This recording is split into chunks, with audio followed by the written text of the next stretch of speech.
한일 가왕전 보신 분 있으신가요? 대한민국 노래 국가대표와 일본 국가대표가 대결한다는 기획하에 만들어진 음악 서바이벌 프로그램인데 여기서 급부상한 게 바로 타케나가 유다이.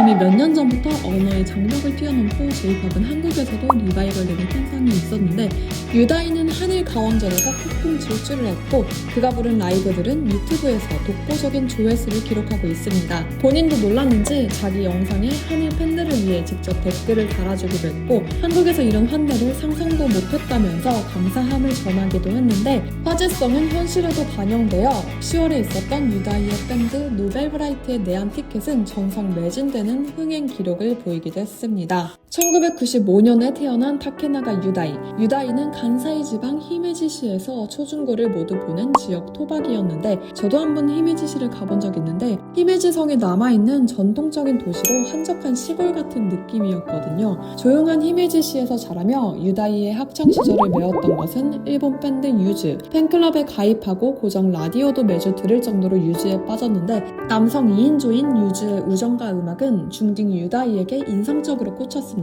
유즈에 빠졌던 이 소년의 음악 열정은 워너클럭으로 이어졌는데 보컬 타카를 메인으로 한 4인조 록밴드 워너클럭은 강렬한 하드록과 압도적인 성량으로 그 시절 일본 소년들의 관심 포화를 받았었죠. 어느 정도로 좋아했냐면 고등학교 2학년 때는 워너클럭의 카피 밴드를 만들어 노래를 따라하곤 했습니다. 길거리 라이브를 하고 밴드 활동을 하고 있는 동세대 친구들과 함께 공연을 열기도 했는데 유다이는 이 시절 자신의 진로에 대한 확신을 얻습니다. 무대에 서면 200~300명 학생들이 무대 위로 같이 동화되며 분위기가 고조되곤 했는데 이때 유다이는 엄청난 희열을 느낀 것이죠. 어느새 그의 마음엔 앞으로도 이 일을 해야겠다라는 생각이 자리 잡게 됩니다. 고등학교 3학년이 되면서 자연스럽게 카피밴드 활동은 끝을 맺었지만 유다이에게 인생 진로는 밴드였고 결국 밴드 노벨브라이트를 결성하기에 다다랐죠. 길거리에 나가 라이브를 하는 게 유다이에게는 수업 생활이었고 이런 이유로 학교를 제대로 다니지 못하게 되자 중퇴를 하기로 마음먹었는데요.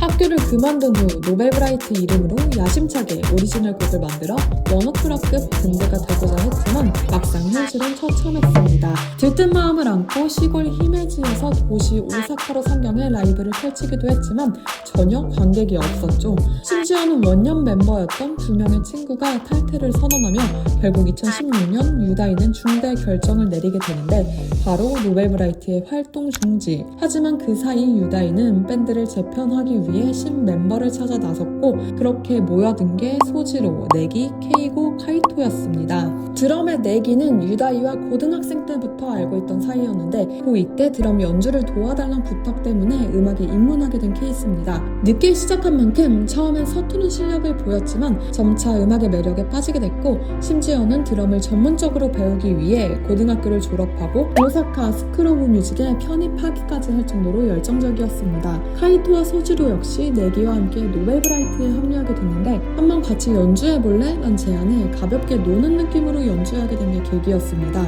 카이토는 이 한 번의 경험이 너무 좋은 기분으로 남았다고 하는데 그렇게 노벨브라이트에 합류하게 됩니다. 소지로의 음악 스토리도 재밌는데 소지로는 어렸을 적부터 내성적이어서 학교에 적응하지 못했던 아이였습니다. 그러던 어느 날 유튜브에서 흘러나오는 잔다르크의 라이브 영상을 보게 되는데요. 무대와 객석이 동화되어 음악에 미친 모습을 보며 언젠가 저런 무대에 서고 싶다라는 생각이 머릿속에서 퍼져갑니다. 그렇게 고등학교 때 경음악부에 들어가 기타를 시작하게 됐는데 그때까지만 해도 밴드로 유명해지고 싶기보다는 소박하게 스튜디오 뮤지션을 하고 싶었다고 합니다. 실제로 소지로는 스튜디오에서 아르바이트를 하며 소소한 일상을 살고 있었는데 이때 스튜디오를 사용하던 노벨브라이트의 소지로가 눈에 띈 것입니다. 홀로 로비에서 기타 연습을 하던 소지로를 보며 밴드 가입 권유를 했고 그렇게 2016년 합류하게 된 것인데요. 한편 베이스인 케이고는 기타리스트였던 형의 영향으로 음악을 시작하게 된 케이스입니다. 중학교 때부터 고등학생 때까지 비주얼계 밴드 카피를 하기도 했고 고등학생 때는 직접 밴드를 결성할 정도로 주도적인 편이었는데 당시 케이고는 밴드 활동을 하며 나고야에서 노벨브라이트와 합동 공연을 한 경험이 있었는데 이때 유다이와 처음으로 만나게 됩니다. 음악이란 공통 분모가 있던 둘은 정기적으로 만나며 우정을 다지게 되는데 케이고의 밴드가 해체되어 허탈해하고 있을 때 유다이가 손을 내밀었죠. 유다이는 케이고에게 노벨브라이트에 없는 베이시스트 포지션을 제안했는데요. 하지만 쉽게 케이고가 수락하기는 힘들었습니다. 중학생 때부터 쭉 드러머였기 때문에 케이고에게 베이스는 부담스러웠던 것입니다. 하지만 유다이와 밴드를 하기로 마음먹고 23살 때부터 베이스를 미친듯이 연습하기 시작했고 그렇게 노벨브라이트의 베이스로 등극합니다. 2017년 1월 노벨브라이트는 첫 미니 앨범을 발매하며 본격적으로 활동을 재개합니다. 막막했던 초기와 달리 다시 돌아온 노벨브라이트는 전환점을 맞게 되는데 기폭제는 바로 SNS. 그동안 노벨브라이트는 전국의 라이브하우스를 누비며 과거 밴드 선배들이 그랬던 것처럼 발품형으로 밴드를 이끌어가고 있었습니다. 꾸준히 노력하면 언젠간 결실을 맺는다라는 전통적인 생각을 하고 있었지만 지하 라이브장 손님은 10명, 12명, 20명씩 기록하며 너무나 천천히 성장하고 있었습니다.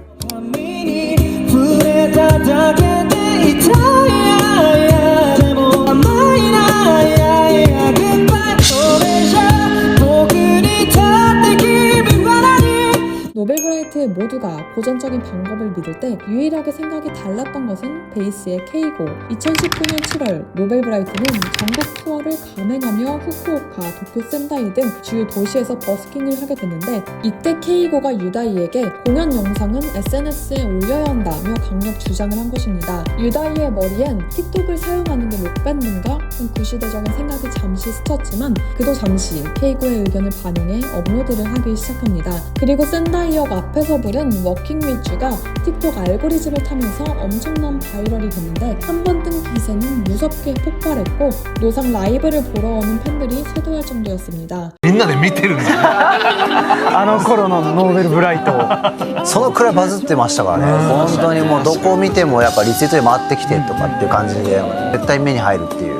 一番バズった自分でこれ聞いてくださいみたいなのって広告っぽくてなんかちょっと引いちゃう、もう他人のふりみたいな通りすがったらめっちゃうまいやつおったよぐらいの感じで投稿してみたんですよ。僕本人なんですけど普通になんかうまいやつおるみたいな感じで投稿したらそれがドカーンと跳ねて 엄청나게 노래 잘하는 사람이 있다고 화제가 되면서 SNS에서 퍼져나갔고 스포티파이 바이럴 차트 8주 연속 1위, 라인 뮤직 등 음원 차트에서도 역주행하면서 SNS를 넘어 지상파인 메자마시의 아침 프로그램에도 나오게 됐죠. 그렇게 노벨브라이트는 한순간에 지하 시대를 끝내버리는데요. 알고리즘을 탄 인디 시절곡 워킹 위주 덕분에 2020년 8월에 메이저 데뷔를 했고 이듬해에는 첫 앨범 대막 선언을 발표합니다. 2020년이면 코로나가 한참이었을 때잖아요. 코로나 시대의 메이저 데뷔에 공연기는 죄다 막혔지만 SNS에 강한 노벨브라이트에겐 오히려 호재가 됐고 첫 앨범 수록곡인 달맞이곡이 히트하면서 한층 더 지명도를 확대하는데요. 그런 노벨브라이트의 본체는 유다이,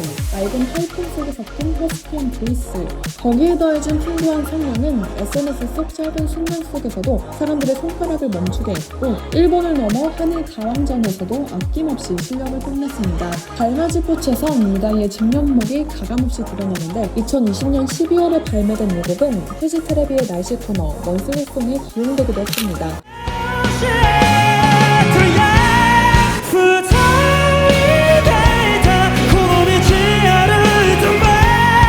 이들의 대표곡은 뭐니뭐니 해도 워킹 위주. 이 곡으로 노벨브라이트는 일약 스타덤에 올랐기에 어떻게 보면 밴드 이름을 세상에 알리게 해준 아주 소중한 노래죠. 제가 얼마 전에 올린 2025년 J-POP 결산 영상에서도 이 곡을 언급하시는 분들이 많이 계시더라고요.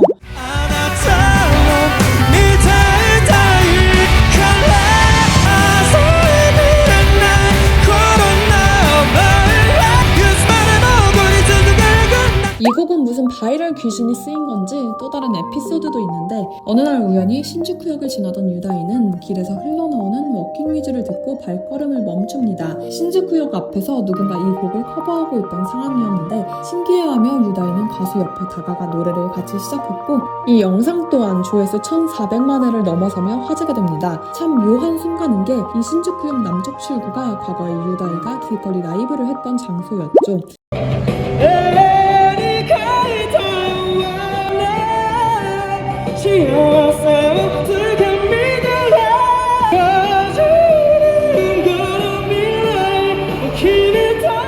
그리고 제가 좋아하는 노벨브라이트의 곡은 바로 이 곡입니다.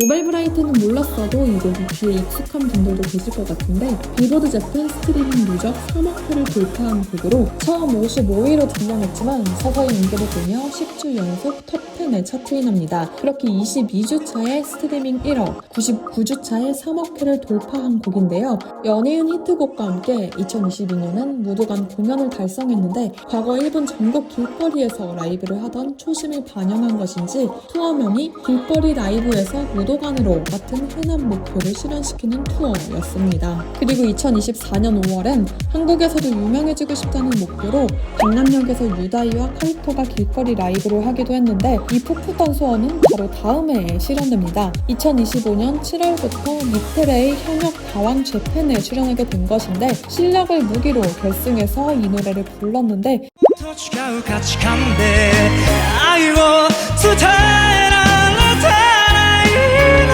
どう願っても無駄だから Goodbye 君の運命の人は僕じゃない 모두가 인정할 수밖에 없는 실력에 일본 탑을 찍었고 9월부터는 일본 대표와 한국 대표가 경쟁하는 2025 한일 가왕전에 출연하게 됩니다. 유다이는 1회차에선 워킹 위주, 1대1 즉흥 선발전에선 프리텐더, 3회 듀엣곡은 I Love You, 4회차엔 Endless Rain, 5회엔 Drowning, 6회엔 베텔기우스를 불렀는데 각 무대마다 엄청난 실력을 발휘했고 베스트상을 수상합니다. 한일 대결이란 구도로 한국 가수, 일본 가수 대결을 펼쳤는데 이 방송에서 편파 판정 논란이 나옵니다. 놀라운 게 한국 분들이 한국 가수가 부당한 대우를 받았다 주장했을 것 같은데 내용은 정반대였습니다. 유다이가 압도적인 라이브를 보여줬음에도 연이어 패배하자 유다이가 진 건 말이 안 된다, 부끄럽다, 트롯 가수 홍보에 이용당한 것 같다와 같은 얘기가 나오기도 했습니다.